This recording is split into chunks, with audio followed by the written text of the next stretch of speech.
Bila agama itu buat orang awam juga harus berdalil, orang awam juga harus diminta untuk berijtihad, harus tahu dalil dan lain sebagainya, sementara dalil-dalil itu sangat panjang ya. Ceritanya rumit kalau yang namanya dalil itu ya. Berarti orang awam juga dituntut jadi muhaddis semua dong kalau begitu. Sementara ilmu hadis itu banyak sekali ya. Ini di depan ini kitab ba'da muqaddimah, habis muqaddimah itu dibahas dulu sedikit-sedikit mustalahat hadis, istilah-istilah hadis, tapi kita nggak akan ambil yang itunya ya. Kita langsung nanti ke bab fikih habis muqaddimah. Dan itu tetap penting disampaikan supaya orang mengerti ya, bahwa ada hadis-hadis nanti yang ammah, hadis-hadis yang umum, ada hadis-hadis yang khas, hadis-hadis yang khusus.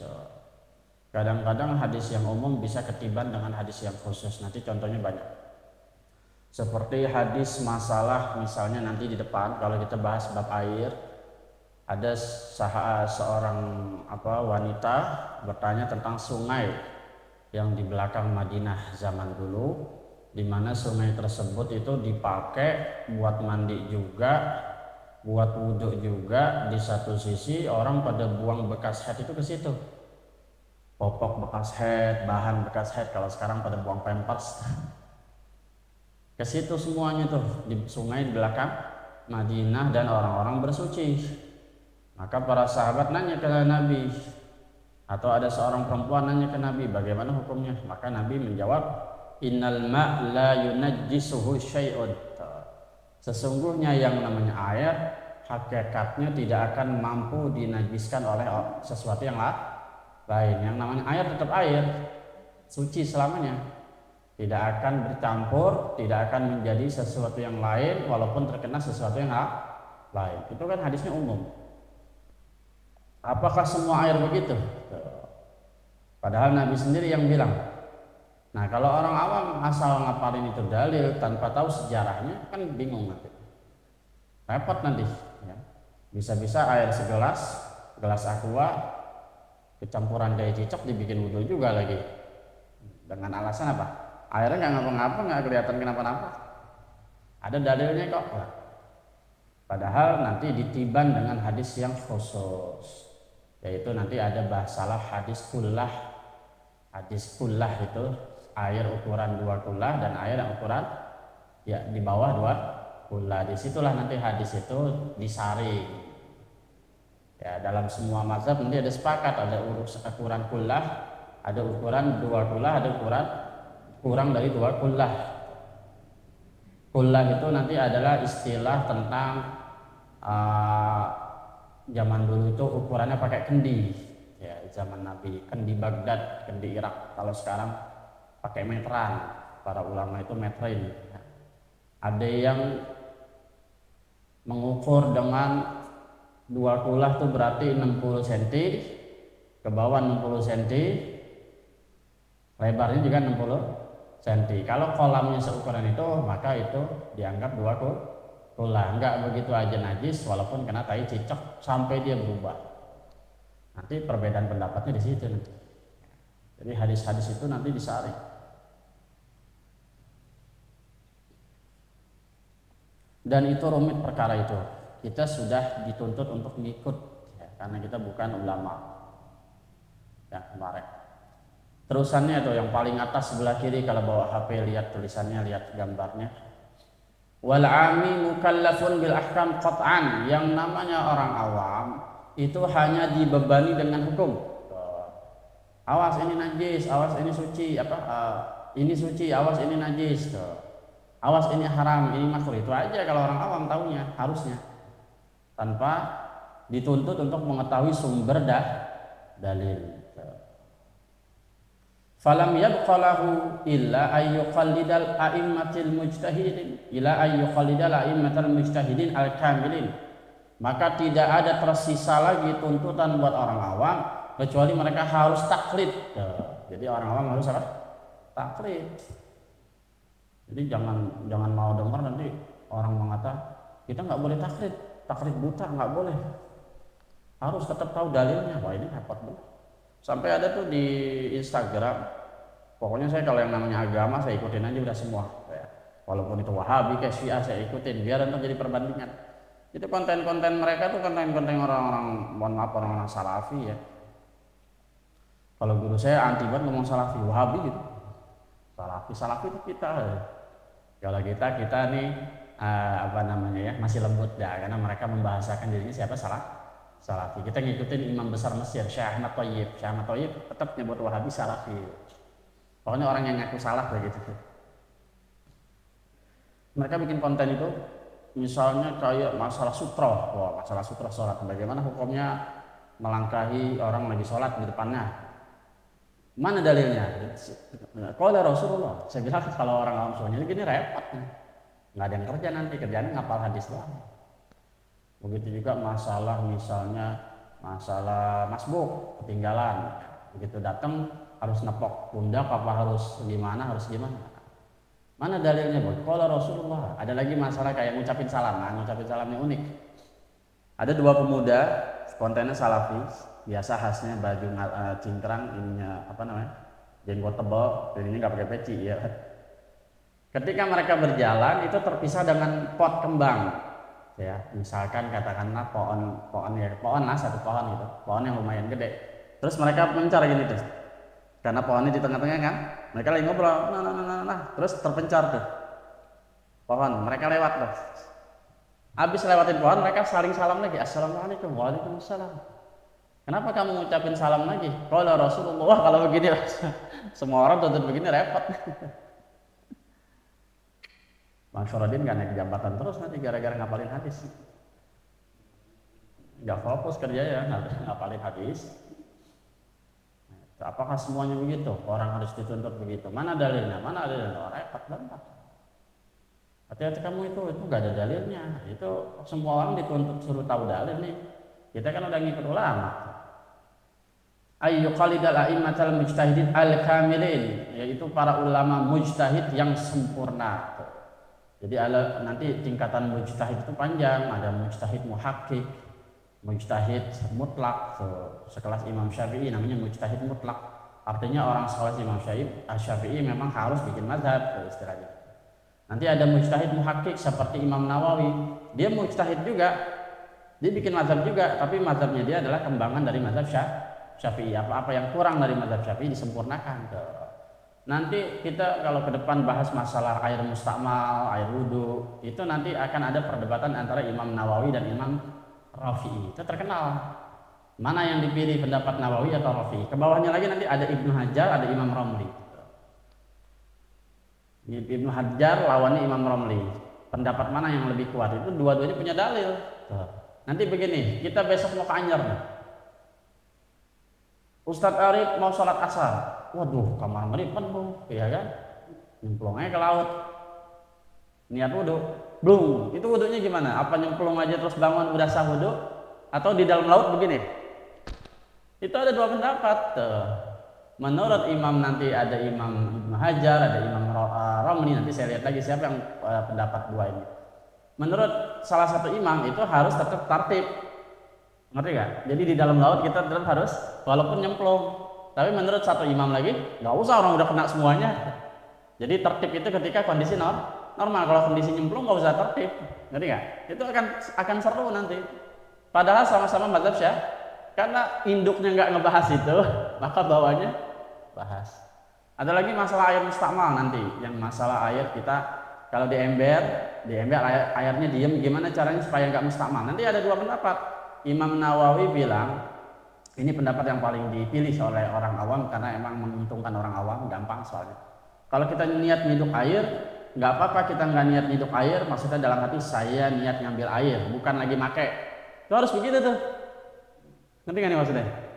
Karena kalau kita nyemplungin air nggak niat ngambil air, disangkanya kita lagi wudhu di dalam ember. Mustakmal nggak semuanya? Mustakmal. Tapi itu menurut pendapat Imam Rafi'i. Kalau Imam Nawawi nggak usah ribet itu, orang awam kasihan. Iya, tapi buat sekelas yang ngerti, sekelas yang dia mengerti perdebatan fikih ini, dia harus milih yang niat jadi saya kalau yang wudhu di ember, saya selalu nawaitul ikhtiraf, saya niat ngambil air, saya bukan lagi wudhu di tangan saya. Jadi dalam hati begitu terus. Ngerti nggak? Itu hal sepele, tapi itu ilmu. Nah, itu nanti akan ada kayak gitu. Nanti syarat-syarat air mustamal supaya air yang di ember nggak jadi mustamal itu ada 4 nanti. Nanti disebutin salah satunya tadi niat ikhtiraf, niat mengambil air. Fungsinya banyak nanti. Kalau kita tahu caranya wudhu begitu, nanti kita bisa memanfaatkan air yang sangat darurat, misalnya cuma ada di gayung. Saya pernah ke Lampung, tapi saya nggak menghina orang Lampung ya. Mungkin rumah ini aja yang kayak gini. Kamar mandinya itu, mohon maaf, saya itu baknya itu bak hitamnya di depan kita, yang kalau kita pipis langsung muncrat ke situ. Tapi saya paksa itu gimana caranya supaya gak ke situ. Terus airnya juga air gunung, jadi ngandelin siang apa malamnya itu dia baru keluar. Jadi benar-benar sebak-baknya itu. Gimana caranya kita ngirit tuh kalau kita nyiram di situ juga, kita wudhu di situ juga, kita mandi. Saya ngalamin tuh di Lampung kalau nggak salah namanya Lampung Selatan, udah ada Palembang, dikit lagi Palembang, nganterin orang nikah 2 kali ke sana. Kamar mandi begitu. Itu sekarang kalau kita kalau kita orang yang pertama menggunakan itu, masalahnya sebelumnya ada mama, ada anak, itu gimana? Nah, itu harus pakai ilmu. Ketika hal-hal kayak ini maka diperlukan. Kalau kondisi normal kita nggak perlu, kondisi susah itu yang perlu. Nah, perlunya kayak gitu-gitu tuh gimana tuh solusinya? Nah, kalau kita berkeyakinan di hati kita itu najis, maka kita nggak boleh wudhu di situ. Tuh, harus cari.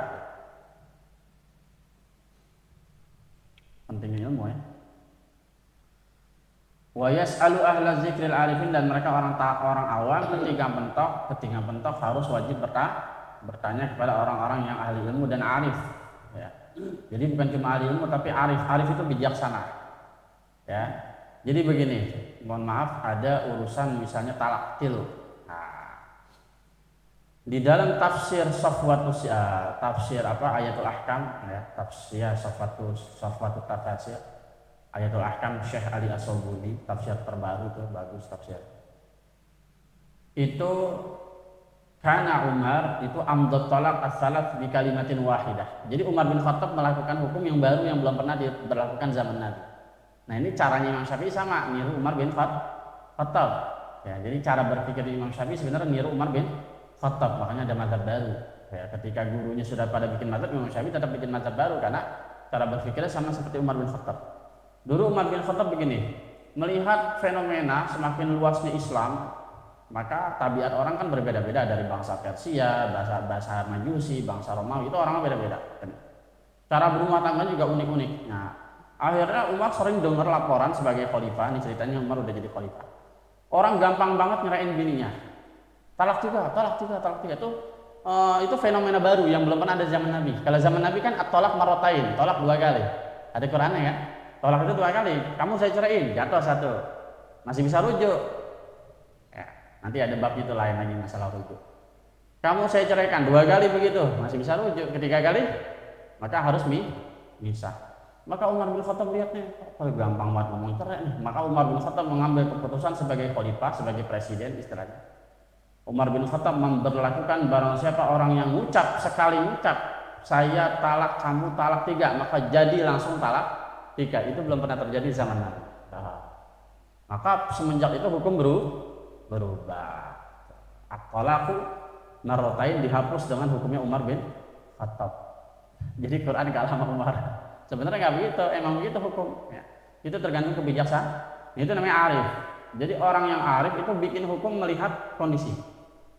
Itu nggak begitu aja bikin hukum. Ya, ayatnya begini harus begini, itu namanya orangnya ilmunya luas tapi belum arif, belum bijak. Maka kalau begitu nanti orang repot, orang sempit hidup. Dulu di Mesir sangat terkenal ada Syekh Muhammad Al-Ghazali, bukan Imam Ghazali, Syekh Muhammad Al-Ghazali, terkenal itu. Itu ulama baru, gurunya Syekh Mutawalli Sya'rawi. Itu pernah ditanya begini, saya udah pernah cerita waktu itu. Syekh, saya sama istri udah talak 3. Tapi ternyata saya masih cinta, Syekh. Itu kalau orang kampung, kata guru kita itu dulu, atau kalau orang kampung, Kiai Rifai yang ngomong cerita, Kiai Rifai yang ngajar di Al-Quran. Kalau guru kampung pasti ditanya, udah lo nggak boleh campur lagi, itu udah harus Bisa, dan nanti kalau lo mau kawin lagi sama bini lo yang sekarang ini, dia harus nunggu dia cerai dulu sama orang lain. Itu enggak begitu Imam Syekh Muhammad Al-Ghazali. Ditanya dulu, kamu ketika ngomong talak juga, mohon maaf, sholatnya itu dalam keadaan bagus apa sholatnya biasa aja? Maksudnya seperti biasa. Mohon maaf Syekh, saya waktu itu lagi banyak, pokoknya sholat saya lagi nggak bener dah, belang bentang. Satu poinnya. Yang kedua, kamu emosi atau tidak? Ya jelas lagi emosi. Tingkat emosimu kayak apa? Diceritain. Wah, orangnya parah dah, parah banget. Ya udah nggak pantas dah tuh bini begitu. Saya ceraiin dah ceritanya tanah tiga. Tapi ya ini manusia katanya gitu. Udah ngeludah, pengen jilat lagi. Maka Imam Al-Ghazali, Imam Muhammad Al-Ghazali menghukumi boleh. Balik lagi. Itu protes semua ulama Al-Azhar. Hukum baru ada lagi tuh. Maka Syekh Muhammad Al-Ghazali mengatakan, barang siapa yang mengatakan orang sudah talak 3 kagak bisa balik lagi, itu ulama goblok. Kata Syekh Muhammad Al-Ghazali. Padahal hukumnya kan jelas, kalau udah talak 3 nggak bisa rujuk. Tapi Muhammad Al-Ghazali bilang gitu. Apa pertimbangan orang-orang ulama ini? Dia berargumen, orang kalau udah kagak sholat sama kayak orang musyrik. Orang musyrik kena hukum nggak? Orang musyrik kena hukum nggak gitu? Maka ketika udah katanya bininya ahli dunia, nggak sholat juga, keluarganya keluarga jauh dari agama. Nah ini orang yang menceraikan juga dalam keadaan tidak sholat. Ketika menceraikan dalam keadaan itu dulu yang ditanya. Jadi ketika ada orang nanya masalah cerai dan rujuk, yang ditanya, kamu sholat atau enggak? Ngerti nggak maksudnya? Kalau orang sholat berarti dia dalam keadaan muslim benar, maka hukum itu baru bisa murni berlaku. Tapi ketika orang itu, mohon maaf, kayak orang musyrik kelakuannya, itulah hukumnya jadi kayak hukum binatang, nggak jelas tuh. Kamu balik lagi dengan syarat kamu taubat segala macam, sholatmu perbaiki, saya yang ngejamin. Biar kata orang ulama ngomong apa, saya ngejamin kamu masih bisa balik. Tapi sekali lagi kamu lakukan dalam keadaan kamu sholatnya udah benar dan segala macam, kamu nggak bisa balik lagi. Itu namanya kebijaksanaan. Jadi yang ditanya apa? Sholat dulu. Kalau ada orang mau balik, mau cerai mau balik, lo emosi apa enggak? Lo sholat apa enggak? Tuh. Tapi masalahnya kan orang awam repot, nggak bisa dinilai juga sih. Sholatnya itu bolong-bolong masalahnya. Ya, jadi tiap hari kerjanya ya emosimu, emang. Dikit-dikit gue cerain lo, gampang banget jadinya kayak. Tapi kalau yang begitu tuh nggak apa-apa, pakai hukum Umar bin Khattab. Udah lo nggak usah kayak ini lagi, nggak usah balik lagi. Tegesinnya sekalian. Qala Allah Ta'ala, berfirman Allah Ta'ala, walau radduhu ila rasul wa ila ulil amri minhum la'alamahu alladhina yastanbituna minhum. Ada ayat yang mengatakan dulu sahabat-sahabat Nabi itu dikatakan oleh Allah, seandainya mereka menyerahkan urusan kepada Rasul dan kepada ulil amr pemerintah, la'alamahu alladhina yastanbituna minhum, pastilah mereka akan ditunjuki kebenaran oleh orang-orang yang memang ahli ilmu. Jadi orang awam itu wajib bertanya ke ahli ilmu. Kalau mereka menyerahkan urusan ke ahli ilmu, insya Allah akan ditunjukkan. Jadi jangan ambil keputusan begitu saja. Nggak bisa orang awam asal pakai dalil terus dipakai. Wa fil hadits man ijtahada fa akhta falahu ajrun wahid wa man ijtahada wa asab falahu ajran. Nanti ada hadis, barang siapa berijtihad maka dia salah dalam ijtihad, maka dia tetap dapat satu pahala. Siapa yang berijtihad tapi benar, maka dia dapat 2 pahala. Ijtihad itu apa? Ijtihad itu ya ketika kita ngambil keputusan. Misalnya sholat menghadap kiblat, kita nggak tahu kiblatnya ada di belakang, kita sholat aja Bismillah. Tapi kita udah yakin dengan segala ilmu yang kita mampu kiblatnya di situ. Ternyata salah, tetap sholatnya tetap sah. Karena kita sudah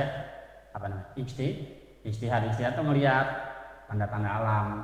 Kalau di gunung kita lihatnya gampang, kalau disuruh diajarin lagi camping. Lihat aja pohon yang gede banget di sekitar situ, mana pohon yang paling gede. Kalau bagian sebelahnya itu berjamur, maka bagian yang berjamur itulah kiblat. Karena bagian yang berjamur itu tidak terkena matahari pagi, udah pasti itu arah barat.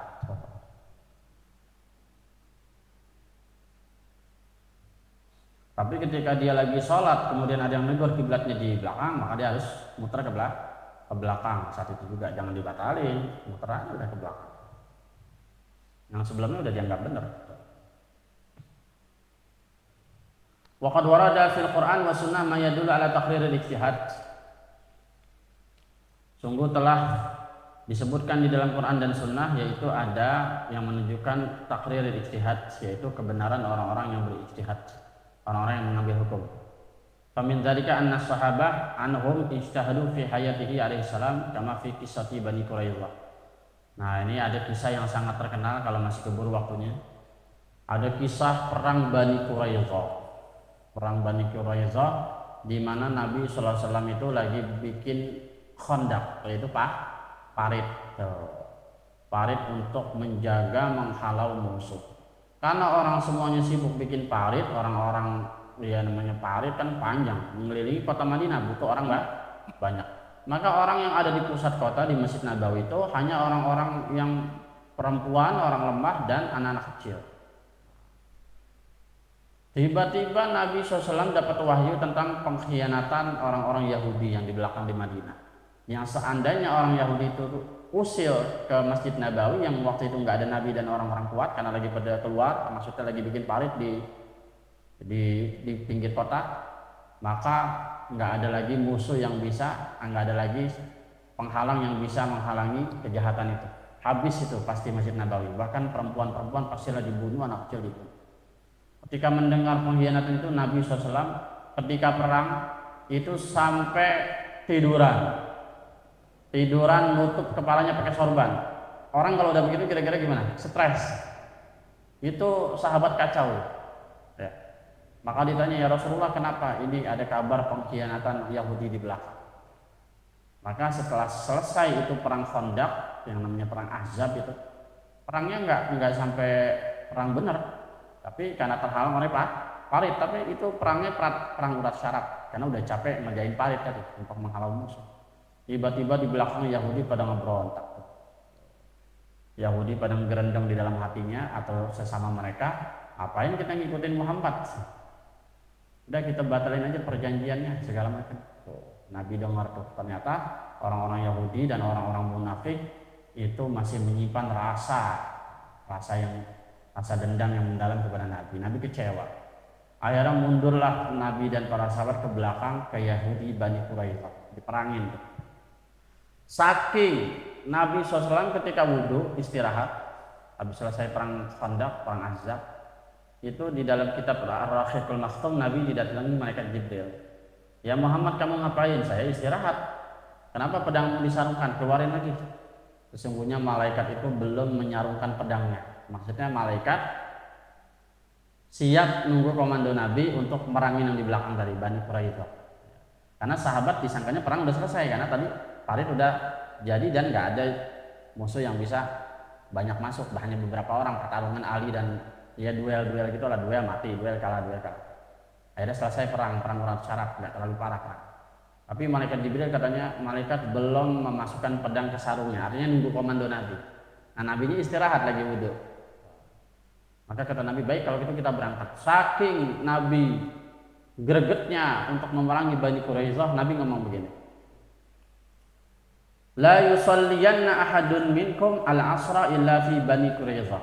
Janganlah kalian sholat asar kecuali kalian telah sampai pada Bani Quraidah, sama-sama di Madinah. Katakanlah waktu itu jam 2 Nabi ngomong begitu, atau jam 1 habis salat zuhur. Nabi ngomong gitu, janganlah kalian sholat asar kecuali sudah sampai pada Bani Quraidah. Berarti jaraknya kemungkinan sampai, kemungkinan enggak. Nah, terpecahlah dua kelompok ketika itu. Terpecah dua kelompok. Ada sahabat yang ketika sudah masuk waktu asar langsung sholat di jalanan, walaupun belum sampai. Ada sahabat yang nunda, ternyata sampainya itu jam-jam 9 malam. Berarti sholat asar isya dulu, baru sholat asar qadha. Dan kedua rombongan ini dua-duanya dibenerin mana? Nah itu adalah ijtihad. Kelompok pertama, mengapa mereka sholat asar? Karena mereka sholat asar di jalanan walaupun belum sampai ke tempat perang.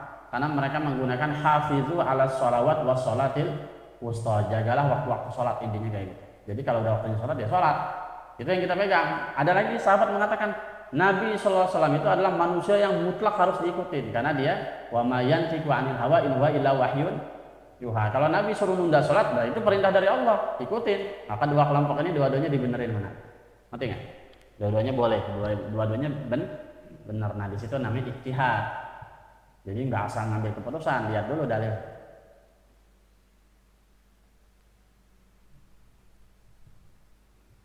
Faminhum man shalla fit thariq akhazan biqaulihi ta'ala. Di antara mereka satu kelompok ada yang sholat di jalanan. Hafizu ala salawat wa shalatil wusta, karena berpegang kepada dalil, jagalah waktu-waktu sholat. Wa hamalan lil hadis ala mutlaqil ihtimam wa minhum man akhkhara shalat. Dan di antara mereka ada yang menunda sholat hatta gharabat asy-syamsu, sampai matahari terbenam. Wa shallaha qada'an ma'ahu sallallahu, dan mereka bertemu dengan Nabi, sholat bareng sama Nabi ba'da Isya. Jadi Nabi sendiri nunda, karena Nabi yang ngomong. Wuqufan 'inda zahiri qaulihi la yusalliyanna ahadun minkum. Karena mereka berpendapat, berpegang teguh kepada perintah Nabi yang tadi, janganlah sholat asar, jangan dulu sholat asar kecuali sudah sampai. Nah itu sekaligus juga menjadi dalil kalau kita harus qada sholat, ketinggalan sholat, maka yang pertama ada pendapat mengatakan sholat dulu di waktu di mana kita lagi sholat. Misalnya saya belum sholat asar, kemudian ketiduran, bangun maghrib, maka sholat maghrib dulu baru sholat asar. Tapi ada yang mengatakan pendapat hutang kepada Allah lebih wajib untuk dibayar, maka kita bangun sholat walaupun udah maghrib, sholat asar dulu, qada baru sholat maghrib. Tapi kalau guru saya itu mengambil pendapat hurmatan ihtiraman di hadzal waqt, ya, menghormati waktu yang sedang terjadi. Kalau kita adanya di maghrib, ya maghrib dulu baru sholat asar. Kalau kita adanya di isya, ya isya dulu baru sholat asar. Tapi kalau Buya Yahya, saya lihat di pendapatnya Buya Yahya di YouTube, itu dia bilang utangnya dulu dibayar baru sholat yang asli. Nah sekarang di antara dua pendapat ini mana yang benar? Dua-duanya benar. Kapan bisa dipakai? Dua-duanya bisa dipakai. Nah ini uniknya. Kalau kita kedapatan di musolah lagi sholat jamaah isya, maka kita ikut dulu isya. Kedapatan lagi sholat maghrib, ikut dulu maghrib, habis itu baru sholat qadanya. Gitu caranya. Tapi kalau kita lagi sholat sendiri, dua-duanya bisa. Duluan yang mana terserah. Itu ilmu namanya. Jadi kalau ada jamaah, kita hitung jamaahnya dulu, karena menghormati waktu dan supaya dapat pahala jamaah, jangan sholat qadanya dulu. Ini juga sekaligus jadi dalil kalau qada sholat jangan nunggu sholat asar di qada waktu asar, sholat maghrib di qada waktu maghrib. Kapan aja kita ingat, saat itu juga kita sholat gitu. Jadi misalnya kesiangan sholat subuh, waduh di kantor lagi kan nginep ceritanya, malu mau sholat dikata sholat duha kok pakai kunut ya. Besok aja dah, malu, nggak usah nunggu besok, ntar maghrib atau zuhur kan saru. Lagi kalau orang sholat subuhnya itu udah kesiangan, maka afdalnya kalau kata guru saya nggak usah pakai kunut sebenarnya. Kita sholat subuhnya pas waktu duha jam 10, nggak usah pakai kunut, nggak apa-apa.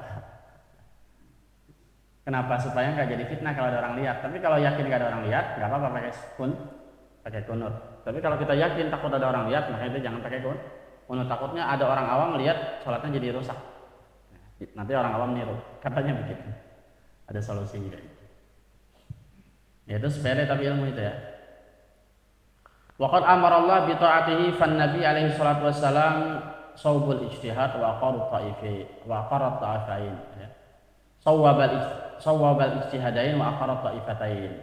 Maka Nabi sallallahu alaihi wasallam itu diam dan membenarkan dua kelompok ya. Walam ya'mur at-ta'ifatal ula bi i'adati shalah taswiban lima dhahabat ilaih. Maka Nabi tidak memerintahkan kepada kelompok yang pertama yang sholat di jalanan supaya mereka mengulang sholatnya bersama Nabi. Dijamin aja yang udah sholat.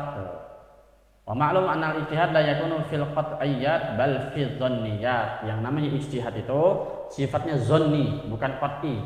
Zonni itu artinya prasangka, bukan pasti. Yang namanya ijtihad itu prasangka, bukan pasti. Itu poinnya apa di situ bisa kita ambil? Poinnya kita balik lagi yang kemarin kita ngomong masalah kiblat tuh. Jadi kiblat itu sifatnya zonni, bukan pasti. Artinya ketika kita menghadap kiblat, musola kita menghadap kiblat, masjid kita menghadap kiblat, ternyata salah menurut Google Maps, jangan jadi merasa nggak sah. Tetap itu sah. Karena secara arah kita sudah arah di kiblat, walaupun tidak tepat menghadap seperti garis Google Maps. Kalau Google Maps teknologi sifatnya qat'i, udah pasti. Yang namanya teknologi ya 1 tambah 1 2, udah pasti itu. Karena mereka pakai matematik, pakai keadaan alam yang sebenarnya gitu. Tapi kan kita pakai dalil. Dalil itu sifatnya zonni, bukan qat'i. Prasangka itu ya prasangka, bukan pasti, bukan sesuatu yang pasti ukuran.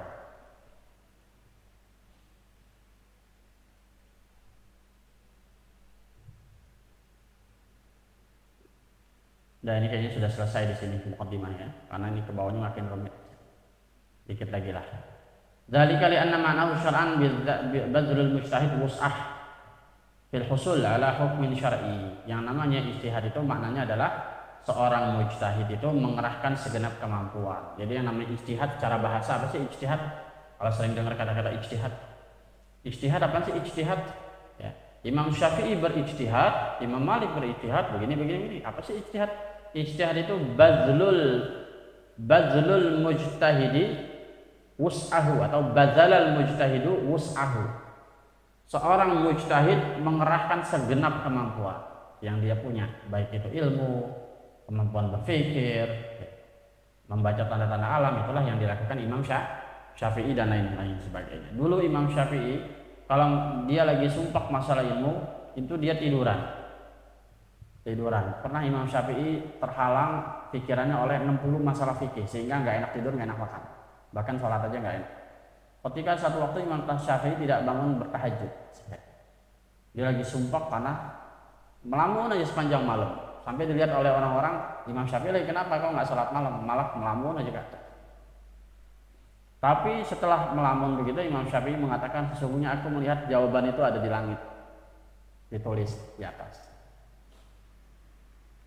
Nah, itu orang-orang yang kayak gitu udah luar biasa perhatiannya terhadap agama ya. Termasuk nanti masalah air musyammas itu Imam Syafi'i yang mengambil keputusan, air yang terkena sinar matahari. Umar bin Khattab itu mengharamkan air yang terkena sinar matahari. Umar bin Khattab dulu. Maka Imam Syafi'i mengatakan wa ana la akrah illa min jihati tib.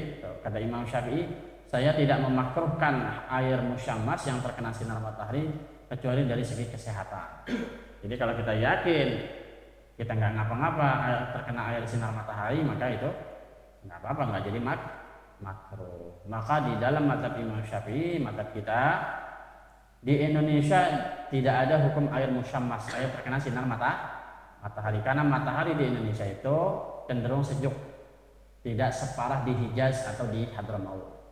Jadi dalam mazhab Syafi'i, air yang makruh ketika disentuh adalah air yang terkena sinar matahari kalau itu ada di negara yang syadidul har, yang sangat panas. Itu hanya berlaku di Hijaz dan di Hadramaut. Itu nggak boleh air diambil kalau udah kena sinar matahari, karena sudah bisa membuat kulit menjadi belang. Tapi kalau di Indonesia nggak apa-apa. Jadi kalau kita lagi wudhu terus panas-panasan, atau kita lihat orang wudhu panas-panasan, terus kita tegur, bang itu nggak boleh bang, makruh. Salah itu. Yang makruh itu di luar. Tapi kalau kita yakin memang panas sekali itu airnya, terus yakin bisa jadi rusak, maka hukumnya tetap makruh. Jadi wudhu pakai air yang terjemur matahari, asli hukumnya adalah makruh, karena Umar bin Khattab melarang. Imam Syafi'i itu mikirnya Umar bin Khattab adanya di kota yang panas, negara yang panas. Sementara Imam Syafi'i itu berpindah, kalau nggak salah 5 kali berpindah negara. Jadi dia pengalamannya panjang. Imam Syafi'i pindah negara banyak. Jadi dia ilmunya itu semakin bijak sesuai dengan yang terjadi di negeri-negeri. Dulu Imam Syafi'i itu sama dengan Abu Hanifah. Anjing itu bukan najis. Dan juga Imam Syafi'i berubah lagi, anjing najisnya mukhaffafah, mutawassithah. Anjing itu najisnya apa? Karena di lingkungan yang memang banyak anjing. Imam Abu Hanifah itu di lingkungan banyak anjing di Baghdad. Maka hukumnya nggak terlalu kayak sekarang, nggak sensitif. Imam Syafi'i berpendapat dengan hadis yang mengapa Nabi SAW itu menyuruh bekas jilatan anjing menggunakan debu. Maka Imam Syafi'i memutuskan hadis itu berat, dan Imam Syafi'i mendengar hadis itu ketika sudah berpindah dari Mekah dan dari Baghdad. Dia dengar hadis itu di Mesir. Barulah setelah di Mesir dirubah fatwanya itu, yang tadinya anjing itu najis sedang menjadi najis mughaladzah, najis berat. Maka yang terkenal dalam mazhab Syafi'i itu ada dua. Kalau kita mau belajar dalam, Imam Syafi'i punya dua mazhab, mazhab qadim dan mazhab jadid, mazhab lama dan mazhab baru. Mazhab lama adalah sebelum dia ke Mesir, mazhab baru setelah dia di Mesir. Salah satu pengikut mazhab lama adalah Imam Ahmad bin Hanbal. Jadi sebenarnya mazhab Hanbali itu mazhab Syafi'i, tapi Syafi'i yang lama. Mengapa Imam Ahmad bin Hanbal enggak ikut baru seperti Imam Syafi'i? Karena ketika Imam Syafi'i pindah, Ahmad bin Hanbal enggak ngikut. Imam Ahmad bin Hanbal enggak ngikut. Imam Ahmad bin Hanbal belajar sama Imam Syafi'i ketika Imam Syafi'i ada di kota Irak. Di kota mana? Di kota Irak.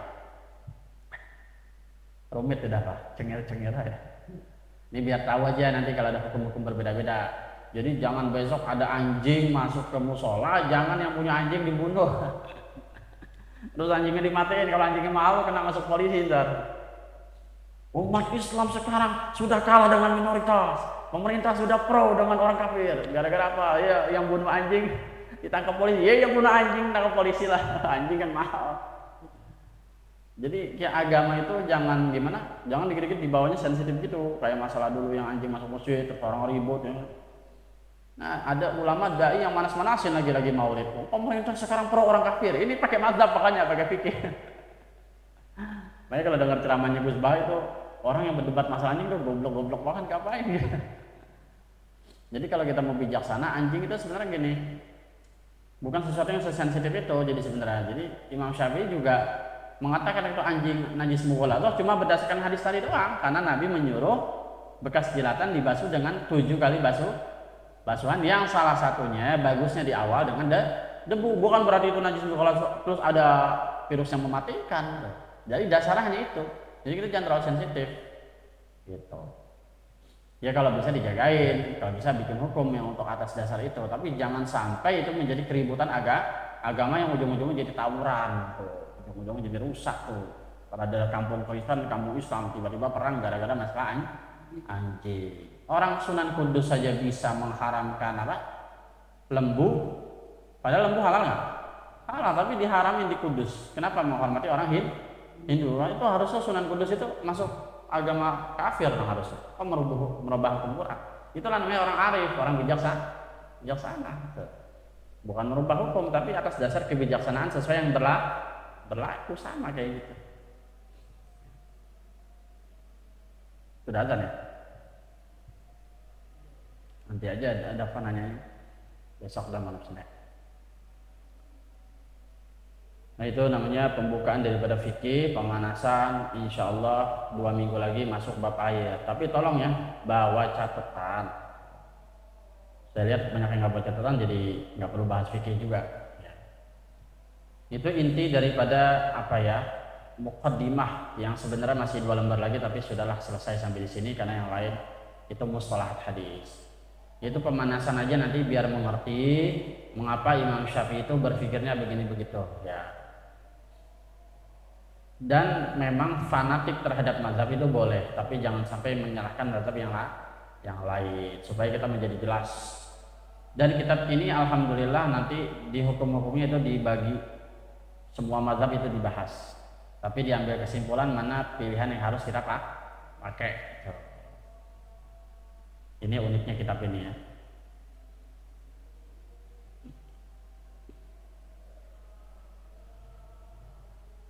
Wal adillatu syar'iyyah fiha al-muhkam wa tasyabil wa nas wal mansukh wal mujmal wal mubin wal mutlaq wallahu a'lam bis-shawab.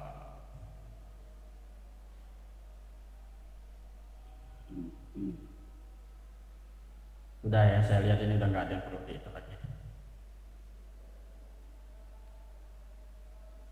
Jelas ya? Nggak ada keganjalan dalam hal ini ya, nggak ada pertanyaan dalam hal ini ya. Udah Pak, datang.